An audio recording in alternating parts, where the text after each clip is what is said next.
Pembuatan biotik. Biotik. Waalaikumsalam.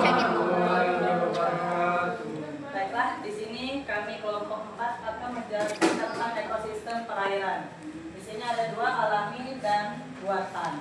Oke, pada hari ini materi akan disampaikan oleh saudara kita yaitu Rivaldo. Pada Bapak Rivaldo kami persilakan. Mohon maaf, alat dan bahan akan dijelaskan oleh Bapak Eko. Pada Bapak Eko kami persilakan. Baiklah, rekan-rekan sekalian. Jadi kali ini kami dari kelompok 4 melakukan praktikum mengenai ekosistem perairan. Jadi tujuannya yaitu mengamati komponen-komponen yang terdapat pada ekosistem perairan. Nah, untuk alat dan bahan kami menggunakan alat tulis, kaca pembesar, barometer, termometer, dan lingkungan sekitar, yaitu ada buatan dan alami. Selanjutnya yaitu prosedur praktikum. Kami melakukan prosedur praktikum di antara yang pertama, kami menentukan satu ekosistem perairan dan buatan yang ada di sekitar tempat tinggal kami. Yang kedua, diamati komponen abiotik serta biotiknya dan catat semua data di lembar pengamatan. Selanjutnya, buat kesimpulan secara singkat. Itulah dari tujuan, alat dan bahan dan prosedur yang kami lakukan. Kembalikan ke Ibu. Oke, selanjutnya di sini langsung masuk ke materi yang akan disampaikan oleh saudara kita Rivaldo. Bapak Rivaldo, Assalamualaikum warahmatullahi wabarakatuh. Waalaikumsalam warahmatullahi wabarakatuh. Saya akan menjelaskan pembahasan dari kelompok kami. Pada praktikum ini dilakukan pengamatan terhadap ekosistem perairan, baik yang alami maupun buatan.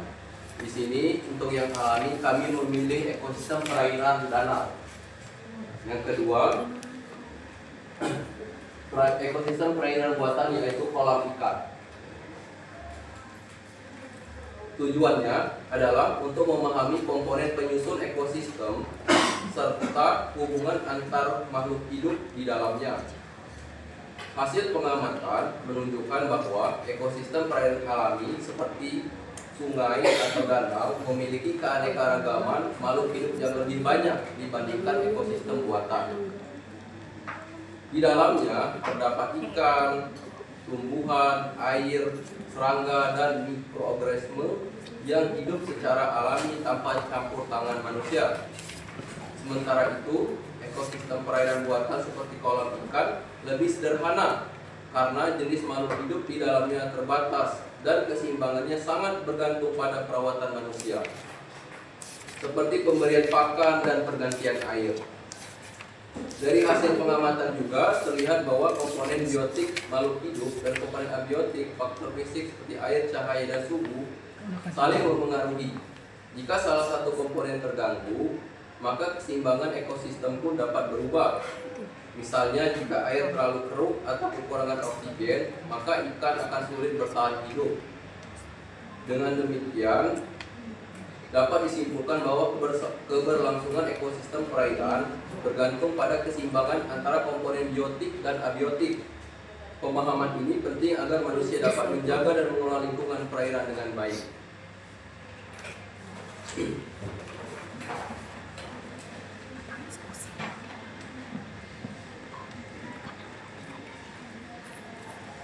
Yang kedua, kami akan memaparkan tabel dari hasil pengamatan kami. Yang pertama dari komponen abiotik untuk yang ekosistem perairan alami. Untuk abiotiknya terdapat 1. Air. Dalam pengamatan kami, keadaannya airnya jernih dan tidak berbau.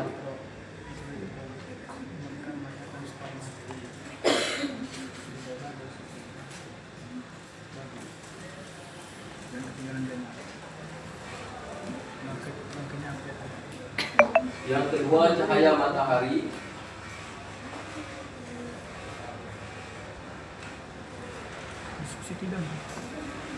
Hasil pengamatan kami cukup terang di permukaan air.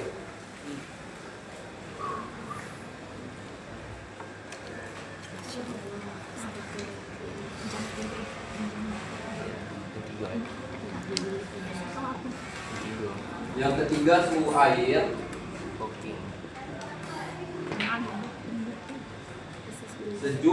sekitar 25-28 Celcius. Gimana coba?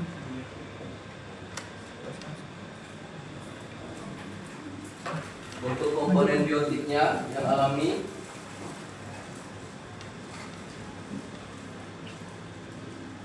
untuk tumbuhan terdapat eceng gondok.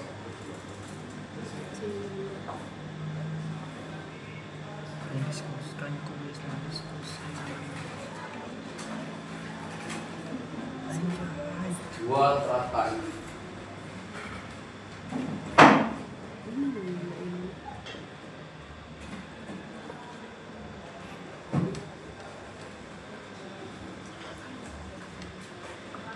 Untuk hewannya,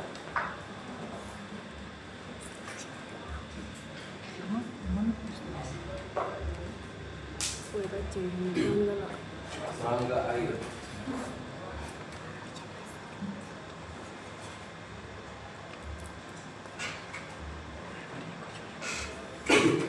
Baiklah, untuk hasil dan pembahasan dari tabel 1 untuk yang komponen abiotik dan biotik ekosistem perairan alami, diperoleh data mengenai komponen abiotik dan biotik seperti yang dapat pada tabel di atas. Pada komponen abiotik, air terlihat jernih dan tidak berbau, menunjukkan kondisi yang baik bagi kehidupan organisme air. Cahaya matahari cukup masuk ke permukaan air sehingga mendukung proses fotosintesis tumbuhan air seperti eceng gondok dan teratai. Suhu air yang sejuk sekitar 25 sampai 28 Celcius juga mendukung aktivitas ikan dan mikroorganisme. Nilai pH air netral menunjukkan bahwa air tidak bersifat asam maupun basa berlebihan. Kandungan oksigen terlalu cukup tinggi sehingga mendukung keberlangsungan hidup hewan air. Yang kedua, tabel untuk ekosistem perairan buatan.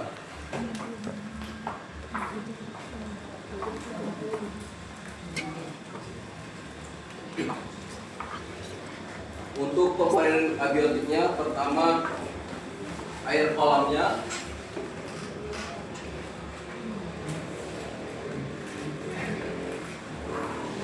sedikit keruh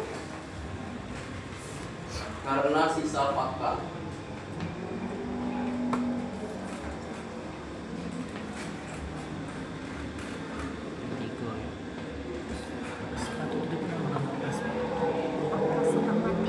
Cahaya matahari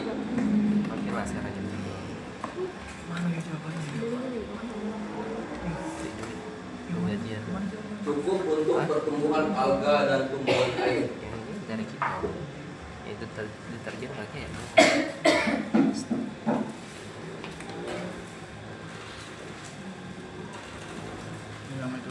Suhu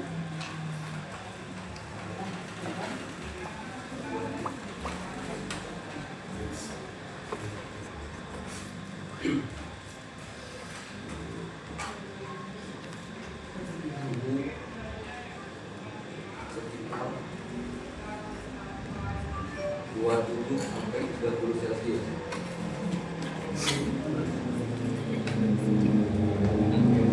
Untuk komponen biotiknya,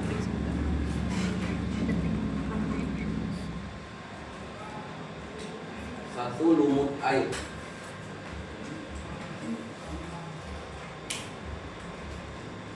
dua kiambang,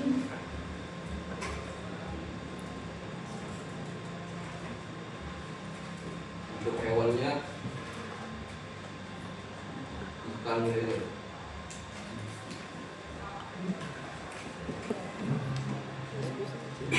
Baiklah, untuk pembahasan dari tabel untuk ekosistem perairan buatan adalah pada pengamatan ekosistem perairan buatan seperti kolam ikan, terlihat bahwa lingkungan ini memiliki kondisi yang dikendalikan oleh manusia. Air kolam tampak jernih namun sedikit keruh akibat sisa pakan dan kotoran ikan. Cahaya matahari masih dapat menembus permukaan air sehingga tumbuhan air seperti lumut dan gangga dapat tumbuh dengan baik. Suhu air berkisar antara 27 sampai 30 Celcius, masih dalam kisaran ideal bagi kehidupan ikan. Nilai pH air netral menandakan air kolam tidak terlalu asam maupun basa, sedangkan oksigen terlalu cukup stabil karena adanya bantuan airisasi dari pompa air. Baiklah, itu tadi penjelasan dari kelompok kami. Di sini juga ada beberapa gambar.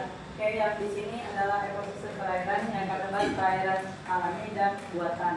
Di sini ada danau sebagai perairan ekosistem perairan alami, dan di sini adalah kolam buatan. Oke, yang di sini ikan lele, dan yang di sini kiambang atau biotik yang ada di kolam atau buatan kiambang. Oke, selanjutnya kesimpulan yang akan disampaikan oleh saudari kita Nadia. Kepada Nadia, silakan. Waalaikumsalam. Di sini saya akan menyampaikan kesimpulan dari hasil praktik kami, yaitu berdasarkan hasil praktikum yang tentang ekosistem perairan, dapat disimpulkan bahwa ekosistem perairan terdiri atas dua jenis, yaitu ekosistem perairan alami dan ekosistem buatan. Keduanya tersusun atas komponen biotik, makhluk hidup, dan ekosistem biotik, unsur tak hidup, yang saling berinteraksi dan membentuk keseimbangan lingkungan. Ekosistem perairan alami memiliki keanekaragaman makhluk hidup yang lebih tinggi, sedangkan ekosistem perairan buatan sangat dipengaruhi oleh aktivitas manusia. Keseimbangan ekosistem akan tetap terjaga apabila hubungan antara komponen biotik dan abiotik berjalan dengan baik. Oleh karena itu, penting bagi manusia untuk menjaga kelestarian ekosistem perairan agar kehidupan manusia di dalamnya dapat terus berlanjut. Oke, demikianlah presentasi dari kelompok kami. Kami Adi, wabillahi taufiq wal hidayah. Wassalamualaikum warahmatullahi wabarakatuh. Waalaikumsalam warahmatullahi wabarakatuh. Mana yang?